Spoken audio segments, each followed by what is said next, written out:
এই বছৰত 1 লাখ দিয়াটো আমাৰ হৈ গ'ল, 2000 বাকী আছে। এতিয়া আমি নতুনকৈ 50,000 চাকৰি দিম আৰু এইবাৰ চাকৰি দিওঁতে আমি এটা বিশেষ নীতি লৈছোঁ। এখন ঘৰতে যাতে 2-3টা চাকৰি নহয়, সেইকাৰণে যি পৰিয়ালত এটাও চাকৰি নাই তেনেকুৱা পৰিয়ালৰ সদস্যক আমি 10 নম্বৰ এক্সট্ৰা কৰি দিম, 50,000। এই বছৰত 1 লাখ দিয়াটো আমাৰ হৈ গ'ল, 2000 বাকী আছে। এতিয়া আমি নতুনকৈ 50,000 চাকৰি দিম আৰু এইবাৰ চাকৰি দিওঁতে আমি এটা বিশেষ এই বছৰত 1 লাখ দিয়াটো আমাৰ হৈ গ'ল, 2000 বাকী আছে। এতিয়া আমি নতুনকৈ 50,000 চাকৰি দিম আৰু এইবাৰ চাকৰি দিওঁতে আমি এটা বিশেষ নীতি লৈছোঁ।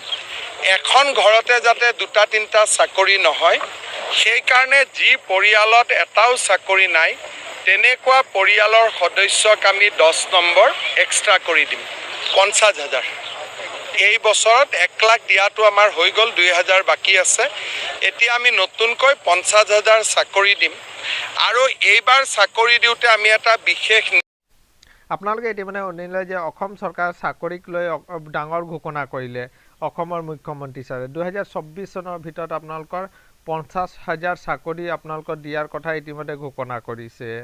আৰু ইতিমধ্যে আপোনালোকে দেখিছে যে আপোনালোকে Assam police, ADR, grade 3, grade 4 আৰু DMA বিভিন্ন ধৰণৰ পদত আপোনালোকৰ 35,000 ভেকেঞ্চিত ইতিমধ্যে আপোনালোকৰ অনলাইন এপ্লাই হৈ গৈছে আৰু আপোনালোকৰ 15,000 নতুনকৈ আপোনালোকৰ ভেকেঞ্চি মুকলি কৰা হ'ব আৰু আপোনালোকৰ 2024 চনৰ ভিতৰতে আপোনালোকৰ 50,000 চাকৰি নিযুক্তিও আপোনালোকে দিয়াৰ কথা ইতিমধ্যে ঘোষণা কৰিছে।